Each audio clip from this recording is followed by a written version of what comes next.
Tema: metamorfismo. Integrantes: Cabrera Priscila, Cobos Yadira y quien les habla, Huaraca Natalie. A continuación, vamos a rebasar un poco en lo que es el metamorfismo. Debemos recordar que el metamorfismo tiene como significado el cambio de forma. Es un proceso que se provoca cambios en lo que son la mineralogía, la textura y a menudo en lo que es la composición química de las rocas. Nos dice que el metamorfismo tiene lugar cuando las rocas se someten a un ambiente físico-químico, lo cual es muy significativo, dando así una formación inicial, dando así cambios también en lo que es la temperatura y la presión, lo cual son esfuerzos y la introducción de los fluidos químicamente activos. A su vez, el metamorfismo suele progresar de manera incremental, desde cambios ligeros, desde metamorfismo de grado bajo a cambios notables de metamorfismo de grado alto.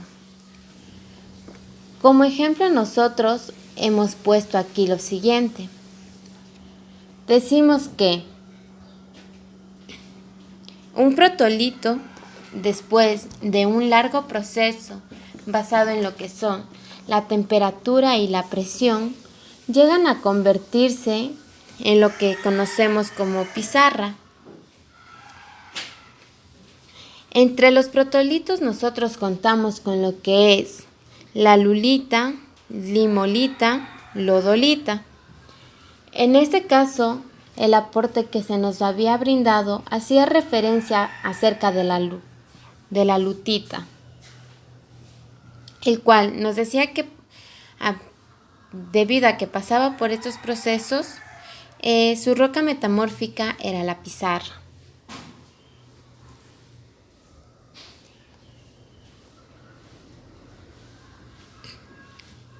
Debemos recordar que es un metamorfismo de grado alto. Esto nos brinda lo que es estratificación, fósiles y vesículas en rocas afaníticas. Esto nos quiere decir que cuando se encuentran a muy altas temperaturas, sus partículas se vuelven muy pequeñas o muy finas, llegando así a mezclarse y a ser confundidas, y llegan a desaparecer hasta cierto punto, sin dejar huella alguna.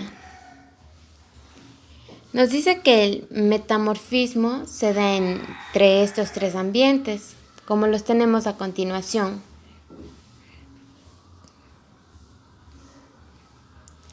Una de ellas nos dice que es el metamorfismo de contacto o metamorfismo térmico, como lo podemos ver en la imagen.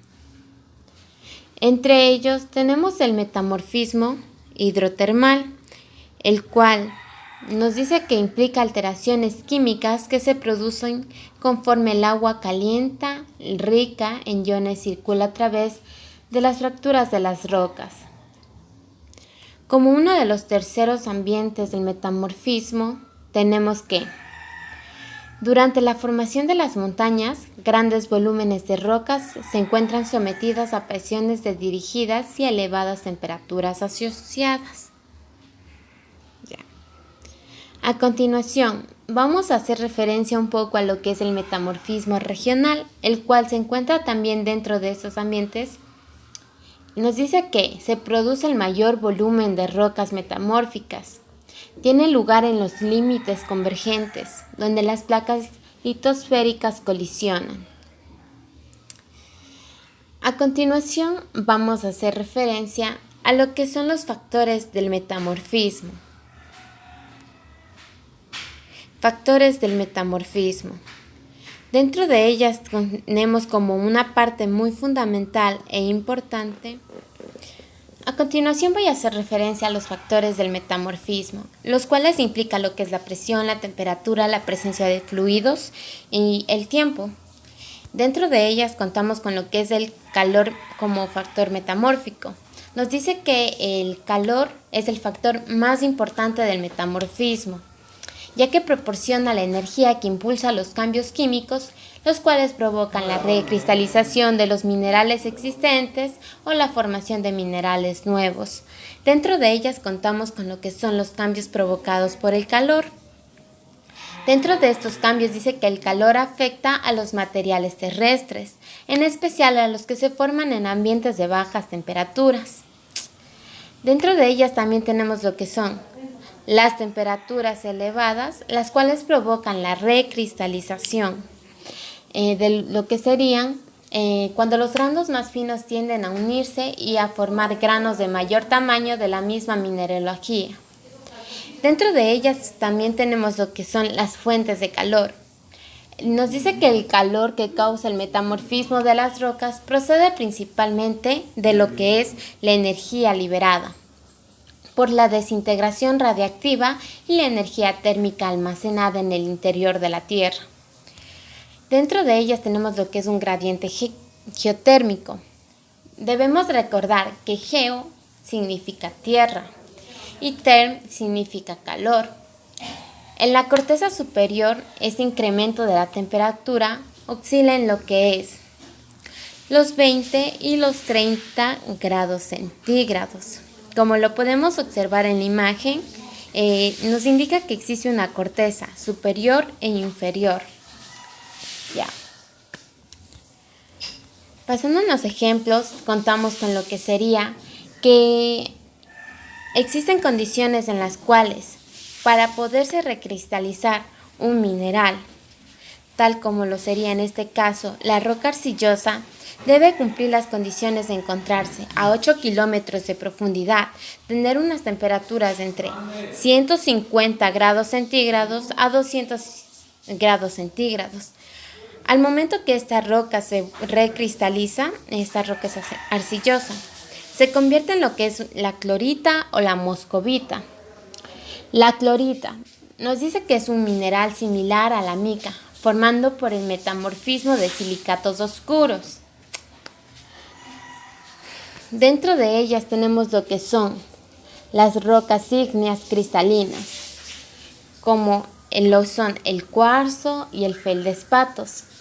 Nos dice que permanecen estables a esas temperaturas, en las cuales en cambio la roca arcillosa se transforma, mientras que estas permanecen estables. Nos dicen que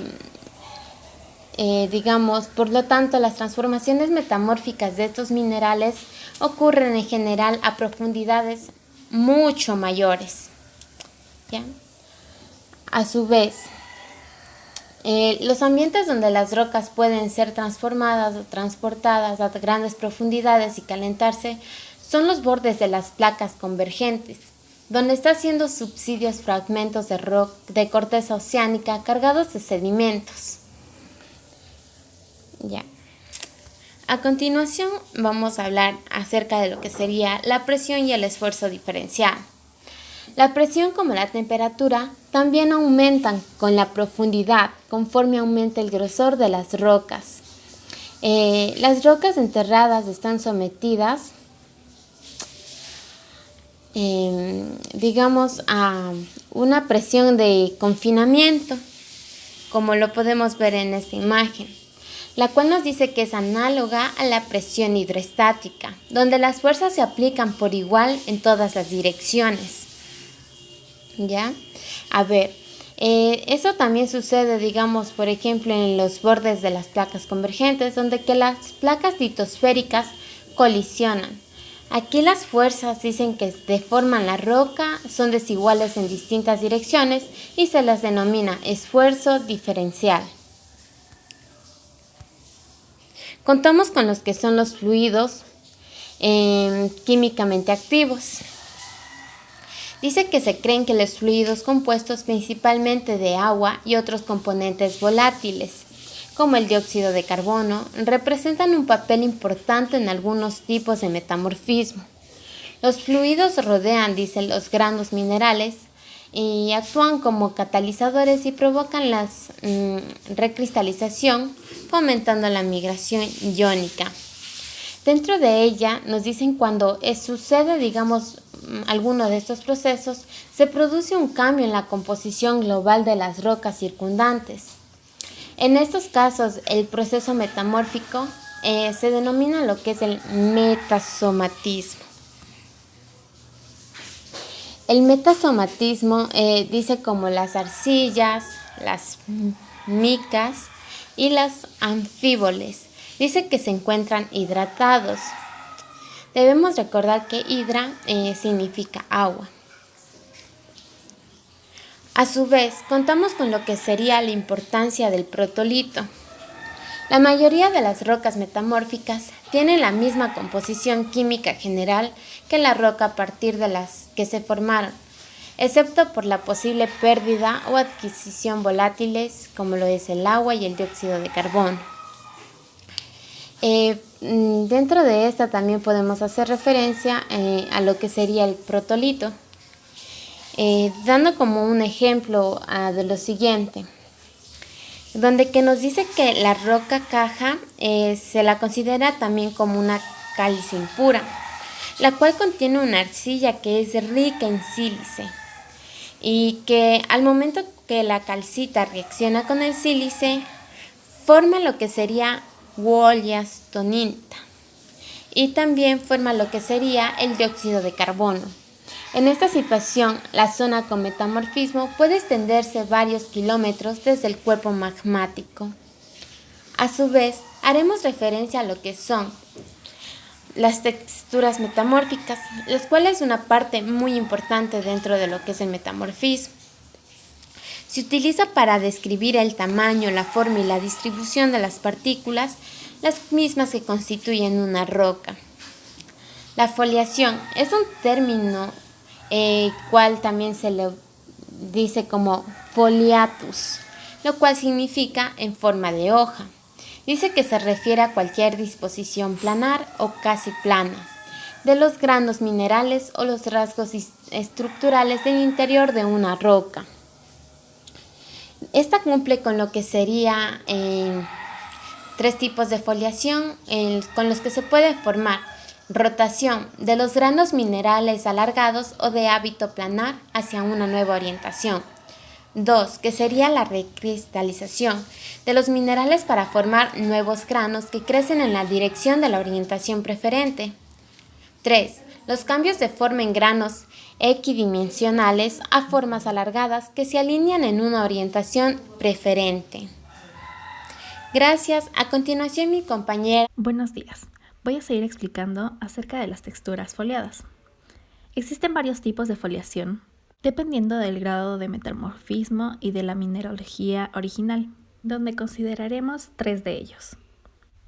El primero es la pizarrosidad o slaty cleavage. El término pizarrosidad se refiere a las superficies planares muy juntas a lo largo de las cuales las rocas se separan en capas delgadas y tubulares cuando se golpea con un martillo. El proceso empieza cuando los granos planares se pliegan y se doblan, generando pliegues microscópicos que tienen lados más o menos alineados. Una ulterior deformación intensifica este alineamiento a medida que los granos antiguos se rompen y recristalizan preferentemente en la dirección de la orientación recién desarrollada. El siguiente es esquistosidad. Bajo regímenes de presión y temperatura más extremos, los pequeños granos de mica y clorita de las pizarras empiezan a crecer mucho. Cuando estos minerales planares crecen lo bastante como para poder observarse a simple vista y exhiben una estructura planar o laminar, se dice que la roca muestra un tipo de foliación llamado esquistosidad. Por último tenemos el bandeado gneisico. Como pueden observar en la siguiente figura, los cristales oscuros de la biotita y los silicatos claros están separados, dando a la roca un aspecto bandeado conocido como bandeado gneisico o foliación. Como siguiente tema tenemos otras estructuras metamórficas. Es decir, no todas las rocas metamórficas tienen estructuras foliadas. Las que no tienen se denominan no foliadas. Las rocas metamórficas no foliadas se desarrollan en general en ambientes donde la deformación es mínima y los protolitos están compuestos por minerales que presentan cristales equidimensionales, como el cuarzo o la calcita. Otra estructura común en las rocas metamórficas son unos granos especialmente grandes llamados porfidoblastos. Entonces, las texturas porfidoblásticas están rodeadas por una matriz de grano fino de otros minerales. Estos se desarrollan en una gran variedad de tipos de rocas y de ambientes metamórficos cuando los minerales del protolito recristalizan y forman nuevos minerales. Durante la recristalización de algunos minerales metamórficos, se desarrollan invariablemente una pequeña cantidad de cristales muy grandes. Por el contrario, otros minerales suelen formar una gran cantidad de granos muy pequeños. Lo siguiente que hablaremos son las rocas metamórficas comunes. Las principales características de algunas rocas metamórficas comunes se resumen en esta figura.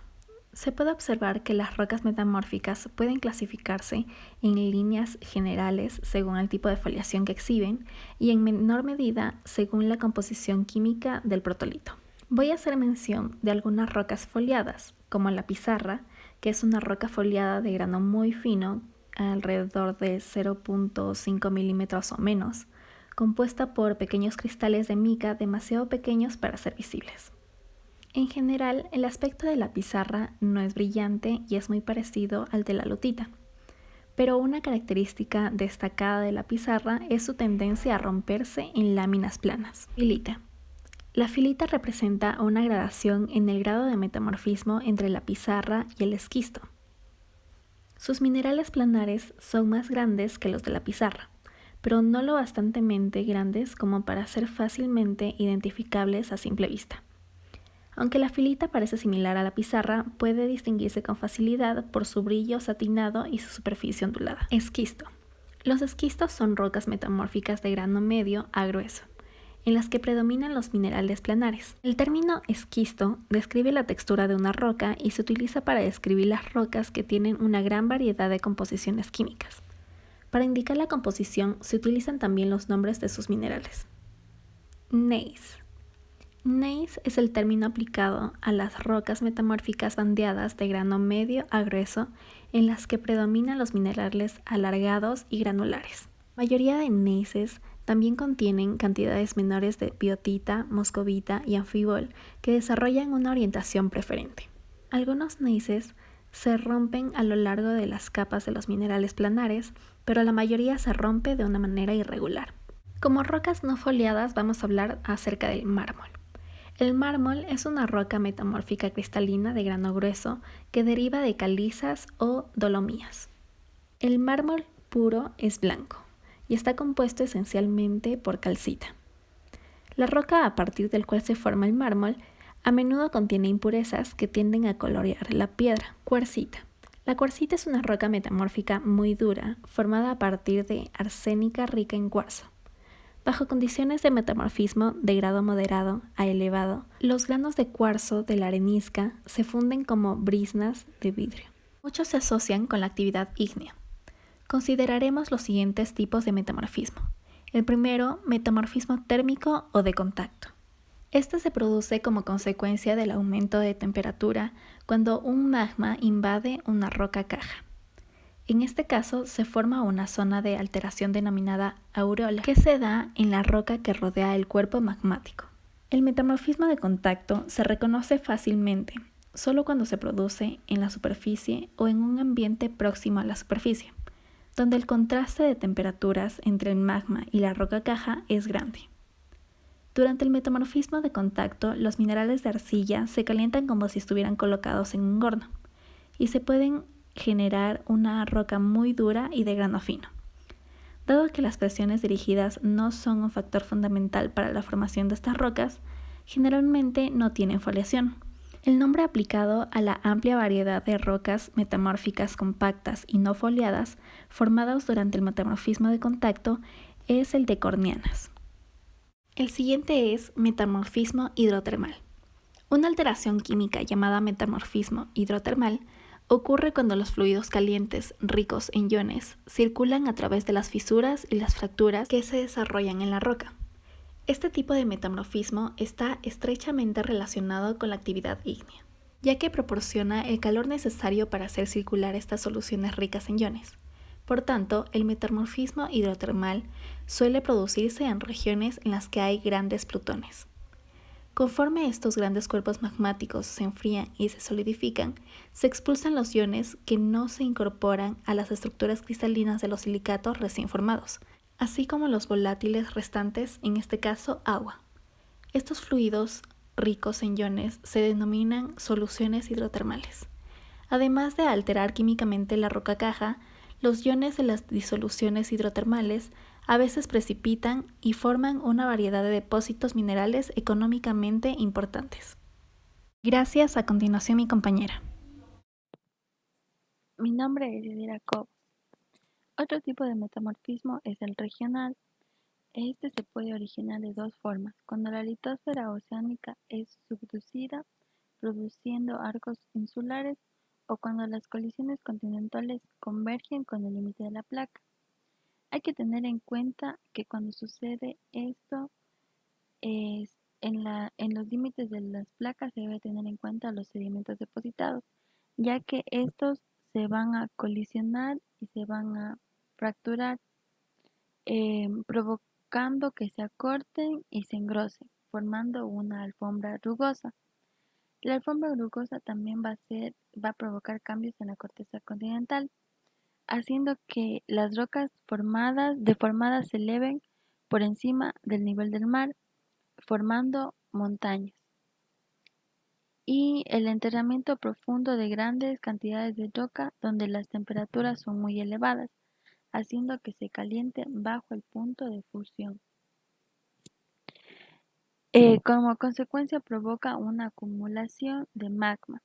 Esta acumulación de magma con el tiempo va a provocar grandes cuerpos que van a volver a intruir sobre las rocas metamórficas y sedimentarias ya formadas. Otro tipo de metamorfismo es el metamorfismo de enterramiento. Este se da porque la presión de confinamiento y el calor geotérmico recristalizan los minerales, modificando la textura y la mineralogía de la roca. Esto, pero esto no es visible a ojo humano, sino microscópicamente, es decir, es mínimo el cambio. Y es producido en metamorfismos de grado bajo. El metamorfismo dinámico se da cuando existe un movimiento a lo largo de una zona de falla, ya que se fractura y pulveriza las rocas, teniendo como resultado una brecha de falla. Y en zonas poco profundas se da lo que llamamos harina de falla, que es el resultante de los fragmentos de roca y la alteración del agua subterránea que se infiltra a través de la zona de falla. Por eso se dice que el metamorfismo dinámico es una zona de deformación dúctil o de un sólido frágil. Las rocas que se forman aquí son las milonitas. El metamorfismo de impacto es producido cuando meteoritos golpean la superficie terrestre, provocando rocas de eyecta. Estas rocas de eyecta son rocas pulverizadas y fracturadas, y a veces se logran fundir con la superficie terrestre. Las zonas metamórficas son zonas afectadas por el metamorfismo, valga la redundancia, ya que existen variaciones sistemáticas, ya sea en la mineralogía o en las variaciones de textura.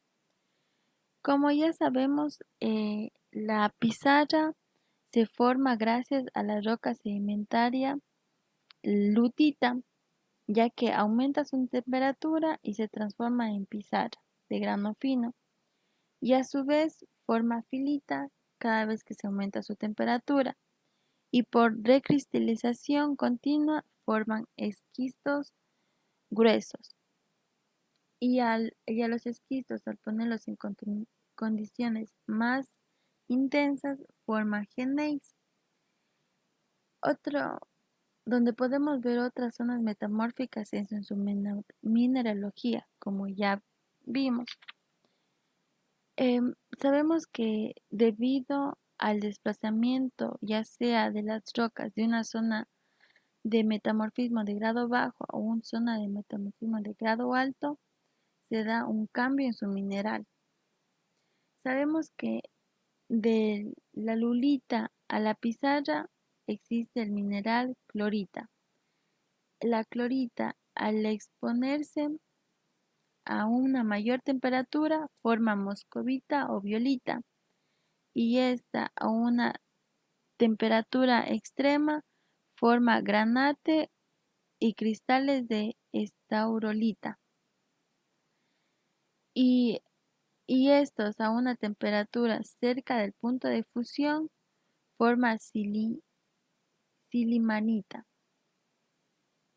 Estos minerales también se les conoce como minerales índice, ya que son buenos indicadores de ambientes metamórficos en el grado en el que se forma. Como decir, la clarita se forma a una temperatura menor a 200 grados centígrados y las rocas que se forman a estos se les conoce como de bajo grado.